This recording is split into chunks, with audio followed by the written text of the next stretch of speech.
सत्संग से सोधी आवे, नहीं जीव 84 में जावे। सत्संग से सोधी आवे, नहीं जीव 84 में जावे। अब मेटो द्वेष और राग, हो राग या उम्र बतेरी जाली। अब मेटो द्वेष और राग, हो राग या उम्र बतेरी जाली। इसी लीलावश परमात्मा सतयुग में आए, सत सुकृत नाम धराया। त्रेता में आए ऋषि मुनिंदर कहाया, और द्वापर के अंदर करुणा में नाम से प्रसिद्ध हुए प्रभु, और कलयुग नाम कबीर कहाया। काशी के अंदर भारतवर्ष की पावन भूमि में वो परमात्मा सन 1398 में सतलोक से आकर प्रकट हुए। काशी शहर से बाहर बने एक सरोवर, जिसको लहर तारा तालाब नाम से जाना जाता है, उसमें विकसित कमल के फूल पर आकर के विराजमान हुए, एक शिशु रूप धारण करके। और वहां से एक नीरू नीमा नाम के जुलाहा दंपति उनको उठा ले गए। पति पत्नी थे, उनको संतान नहीं थी। परमात्मा की वहां लीला में प्रवेश में उन्होंने बहुत योगदान दिया अपने आत्माओं। परमात्मा कबीर देव जी, कबीर साहब 25 दिन के हो गए थे लीला में, शरीर में, शिशु रूप में। उन्होंने कुछ भी आहार नहीं किया। माता पिता चिंतित हुए, मुंह बोले माता पिता, उनके जन्म के माता पिता नहीं, क्योंकि वो तो सबके सर्जनहार है। उनको बड़ी चिंता हुई, और नीमा ने तो यहां तक कह दिया, भगवान यदि ये बालक मर गया तो साथ में मरूंगी। उसको पता नहीं था कि ये मरने वाला बालक नहीं है। नीरू नीमा वैसे पूर्व जन्म में भी ब्राह्मण ब्राह्मणी थे, परमात्मा इनको उस समय भी मिले थे, इन्होंने उनकी बात को नहीं माना था। ये अलग कहानी है, फिर कभी सुनाएंगे समय आने पर। तो इस जन्म में भी ये नीरू नीमा पहले ब्राह्मण ब्राह्मणी थे, और भगवान शिव के बहुत अच्छे श्रद्धालु थे, उसके पुजारी थे। निस्वार्थ भाव से कथा सुनाया करते शिव पुराण की, और जो भी पूजा आ जाती थी उसी से अपना निर्वाह करते थे। और अधिक जो पैसा होता था अपने खर्चे से अतिरिक्त उसको धर्म में लगा दिया करते थे, संग्रह नहीं करते थे। काशी के अंदर इनकी बहुत ज्यादा महिमा हो गई। अन्य जो पेट भर ब्राह्मण थे उनको ईर्षा हो गई कि सभी लोग उनकी प्रशंसा करते हैं, उनके पास बहुत जाते हैं कथा सुनने के लिए, वो उनसे ईर्षा किया करते थे। इस बात का ज्ञान मुसलमानों को हो गया, काजी और मुल्लाओं को।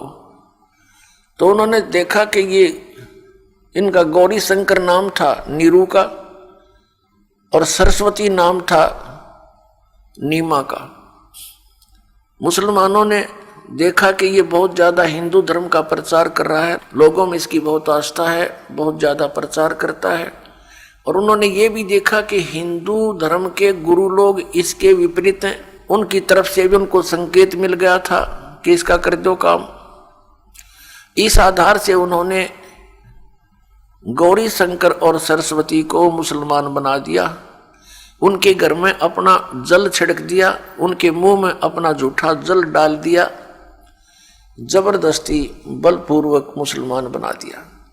हिंदू धर्म के गुरुवर जो वहां के वो पेट भर ब्राह्मण थे, वो पहले ही सतर्क थे इस बात से कि वो करेंगे इस काम को। उन्होंने मुनादी करवा दी कि गौरी शंकर मुसलमान बन गया है, उसने धर्म परिवर्तन कर लिया है, उसका गंगा में स्नान करना बंद, उसका सब भाईचारा खत्म, उसके पास कोई ना जाइयो हिंदू धर्म। हिंदू धर्म के व्यक्ति उसे संपर्क मत रखना। इनके आदेश का पालन सभी जनता करती थी। अब उन्होंने, मुसलमानों ने उनका नाम बदल दिया, गौरी शंकर का नाम रख दिया नूर अली, और सरस्वती का नाम रख दिया नियामत। फिर सोरठकट में उनको नीरू और नीमा कहने लगे। अब वो मुसलमान भले ही बन गए थे, लेकिन भगवान शिव की आस्था उनके हृदय से हटी नहीं थी। जब परमात्मा 25 दिन के हो गए, कुछ आहार किया नहीं, तो अंडरस्टूड होता है कि बच्चा 2 दिन ना खाओ तो आंख निकल जा। भले ही परमात्मा स्वस्थ थे, लेकिन निमा को चिंता करनी होगी और रो रो कर अपने भगवान शिव को याद करती है कि हे भगवान, या तो ये पुत्र देना नहीं था और दे दिया तो भगवान लेना नहीं चाहिए। यदि ये मर गया तो आपकी बेटी साथ मरेगी। हृदय से बोल रही थी। तब परमात्मा कबीर देव ने, जो शिशु रूप में विराजमान थे, प्रेरणा करी भगवान शिव के अंदर। भगवान शिव आए शिवलोक से, अपने धाम से चलकर आए एक साधु रूप बना के, और कहा माई क्यों रो रही है। माई ने कहा भगवान, हे महात्मा जी, मेरे दुख से आप भी दूर रहो, मैं बहुत अभागन हूं, आपको भी ठेस लगेगी मेरे दुख भरी कहानी सुनकर। भगवान शिव ने संत रूप में कहा, बेटी, कहते हैं अपने दुख को किसी के सामने बोल दे तो हल्का हो जाता है और हो सकता है कोई समाधान भी निकल आवे। बताइए आपका क्या दुख है। नीमा ने अपनी सारी कहानी बताई कि मेरे कोई संतान नहीं थी। एक दिन अपने भगवान शिव से मैंने अर्ज करी थी, उसी दिन मेरी सुन ली थी। कमल के फूल पर लहरतारा नामक तालाब पर एक शिशु प्राप्त हुआ। अब ये बच्चा कुछ खा नहीं रहा है और ये कुछ पी नहीं रहा है। अब ये मृत्यु के कगार पर है। ये लड़का मर गया तो साथ में मरूंगी महात्मा जी, अब जिया नहीं जा सकता। तब भगवान शिव ने कहा कि दिखा तेरा पुत्र कहाँ है। नीमा ने सोचा साधु संत बड़ी प्रबल शक्ति वाले होते हैं, कुछ तो ये कर ही सकते हैं। लड़के को लाई उठाकर और भगवान शिव जो साधु रूप में खड़े थे उनके चरणों में डालना चाहा। परमात्मा वहां से आकाश में उड़ गए। 25 दिन के शिशु रूपधारी भगवान कबीर साहेब परम अक्षर ब्रह्म और भगवान शिव के मुंह के पैरेलल, सिर के पैरेलल आकाश में स्थिर हो गए। तब भगवान शिव ने ऐसे हाथ किया, उनकी बाहों में आ गए। तो ये सब लीला, वो नीमा ये सोच रही थी कि इस महात्मा में ये करामात है कि मेरे बच्चे को आकाश में उड़ा दिया। अब जो समर्थ होते हैं उनको अपनी महिमा की चिंता ना होती, महिमा कराने की आवश्यकता नहीं होती। बड़े बड़ाई करया नहीं करते। तो फिर क्या हुआ, भगवान परमात्मा ने शिव जी से कहा कि शिव, इनसे कहो एक कुंवारी गाय लावें और उसके ऊपर आप अपना आशीर्वाद देना, वो दूध दिया करेगी। अरे कुमार के घर से एक छोटा सा मटका मंगा लो, घड़ा। ऐसा ही किया गया। नीरू जो नीमा का पति था, वो एक कुंवारी गाय ले आया और भगवान शिव ने उसके कमर पर आशीर्वाद भरा हाथ रख दिया। लंबे लंबे सतन हो गए और नीचे वो पात्र रख दिया साफ करके। नीरू ने पकड़ लिया हाथ में, सतन के नीचे अपने आप दूध चल पड़ा। पात्र भरने के बाद अपने आप सतनों से दूध रुक गया। अब उस दूध को परमात्मा ने पिया पुण्यात्माओं, आज हम भगवान को पहचान सकते हैं और ये जो लीलाएं परमात्मा ने की ये प्रत्येक युग में की हैं, केवल कलयुग में नहीं। और ये भी ना सोचना कि दास ने आज ही आपको बताई है। और ये ही प्रमाण वेदों में लिखा है कि वेद जो है ये भगवान का विधान है, परमात्मा की महिमा का गुणगान है। और जो परमात्मा जैसी लीला करता है वो वेदों में वर्णित है। आज से 600 वर्ष पहले ये लीला परमात्मा ने कलयुग में की, सतयुग त्रेता द्वापर में भी ऐसे ही की थी। वो हमारे उस परमात्मा के इतिहास में नहीं मिल रही, लेकिन अब ये इतिहास हमारे सामने है परमात्मा की लीलाओं का। तो उसमें स्पष्ट लिखा है कि ऐसे ही कबीर सागर के अंदर जो परमात्मा की महिमा का गुणगान है, उसमें लिखा है 600 वर्ष पहले यही जो लीला की थी वो एज इट इज लिपिबद्ध की गई। और फिर हमारे वेदों में वही मिला कि भगवान ऐसा करता है, ऐसी लीला करता है। तो अब भगवान पहचानने में हमें बहुत सुविधा हो जाएगी और हम भगवान को पहचान लेंगे। और जब तक हमें ये विश्वास नहीं होगा हु इज गॉड, तो हम भक्ति कर नहीं सकते कि कौन है भगवान। अब किसी ने 4 ईंट लगा रखी है ऐसे करके, दिस इज गॉड, उड़ा माथा टेक लिया हमने। किसी ने बता दिया वहां सरोवर में नहाने से भगवान में लगा, वहां भी दौड़े गए। किसी ने बताया कि पहाड़ के ऊपर मंदिर है, वहां मत्था टेको जाते सुख हो जाएंगे। क्यों सुख देगा भगवान, भगवान बिना सुख हो नहीं सकता। तो हम सभी जगह घूमते रहे। किसी ने बताया हनुमान इज गॉड, हमने हनुमान की पूजा शुरू कर दी, क्योंकि जो सुख देता है हम सुख के लिए भगवान की खोज कर रहे हैं। किसी ने बताया कृष्ण जी भगवान, हमने उन्हीं प्रमाणों से। तो आपको थोड़ा सा प्रमाण दिखाते हैं। पहले तो दिखाते हैं कबीर सागर में 600 वर्ष पहले यही लिखा है, और फिर उसके बाद परमेश्वर कबीर देव जी वो आगे बताएंगे। ये देखिएगा कबीर सागर, खेमराज श्री कृष्ण दास प्रकाशन मुंबई। ये है कबीर पंथी भारत पथिक स्वामी युगलानंद बिहारी द्वारा परिष्कृत। मुद्रक एवं प्रकाशक हैं खेमराज श्री कृष्णदास, अध्यक्ष श्री वेंकटेश्वर प्रेस, खेमराज श्री कृष्णदास मार्ग मुंबई। जब बच्चे ने कुछ भी आहार नहीं किया तो पहले नीरू रामानंद जी के पास गए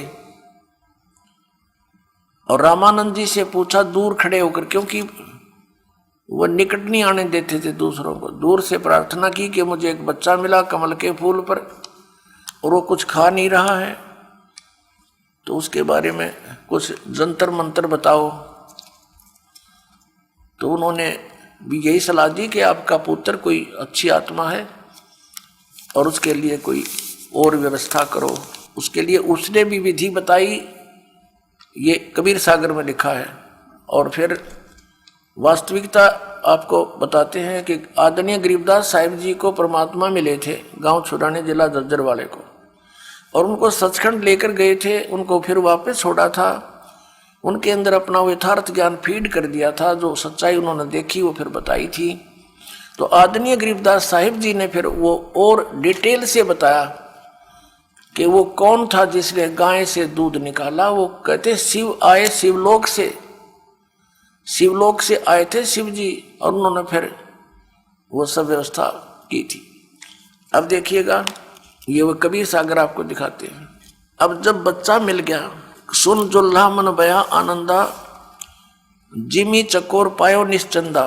कितना खुशी होगा जैसे चकोर पक्षी को चांद दिखाई दे जा। ले सुत चले हर्ष मन कीन्या, तासो पुन अस बोल ही दीना। सुत काशी को ले चले लोग देखण ते आव, अन्न पानी बखे नहीं जुल्ला शोक जनाव। फिर खाना पीना कुछ किया नहीं। तब जुल्ला मन कीन तिवाना, विचार किया रामानंद सो कही उत्पाना। रामानंद जी से जाकर कहा उसकी प्राप्ति का जिक्र। मैं सुत पायो बड़ा गुणवंता, और कारण कौन बखे नहीं संता। क्या कारण है, वो कुछ खा पी नहीं रहा है संत जी। नीरू कह रहा है जुलाहा। रामानंद ध्यान तब धारा, जुल्हा सो तब वचन उचारा। पूर्व जन्म ते ब्राह्मण जाति, हरि सेवा की नी भली भांति। कुछ तो सेवा हर की चूका, तातो भयो जुल्हा को रूपा। प्रीति प्रभु गए तोर लीनी, ताते उद्यान में सुध तो दीना। उद्यान यानी बाग में तेरे को पुत्र दिया।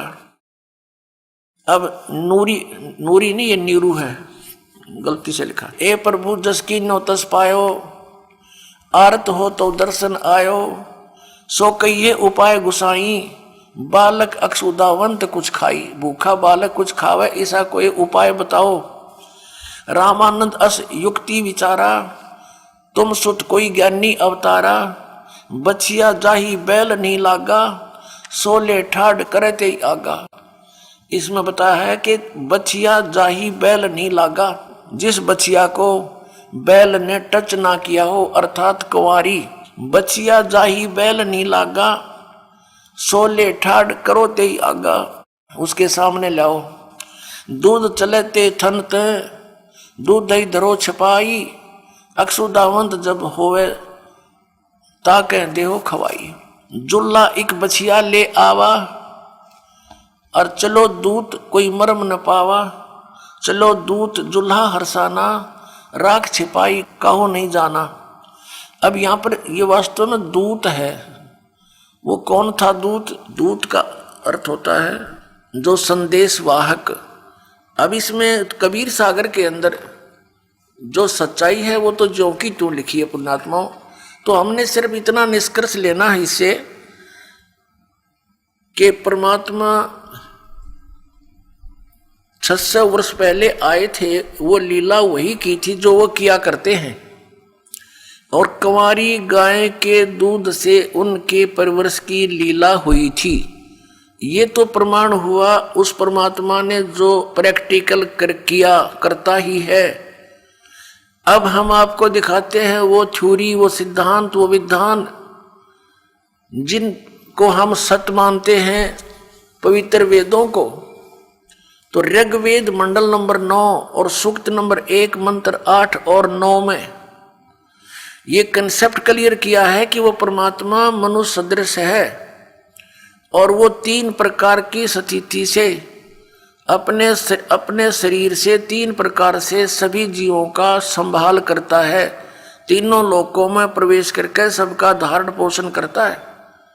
और वो परमात्मा शिशु रूप धार कर जब नीचे आता है, लीला करता है, तो उसकी परिवर्ष की लीला कुंवारी गायों के द्वारा होती है। He is God, he is complete God, he is supreme God. तो ये लीला की किसने है? ना श्री कृष्ण जी ने की, ना श्री रामचंद्र जी ने की, ना श्री ईसा जी ने की, ना श्री हजरत मोहम्मद जी ने की, जिनको हम आज तक सर्वशक्तिमान और सर्वज्ञान संपन्न और भगवान के दर्जे में लेते आए हैं या उनको रसूल रूप में मानते हैं। तो हु इज गॉड? वो कबीर इज गॉड।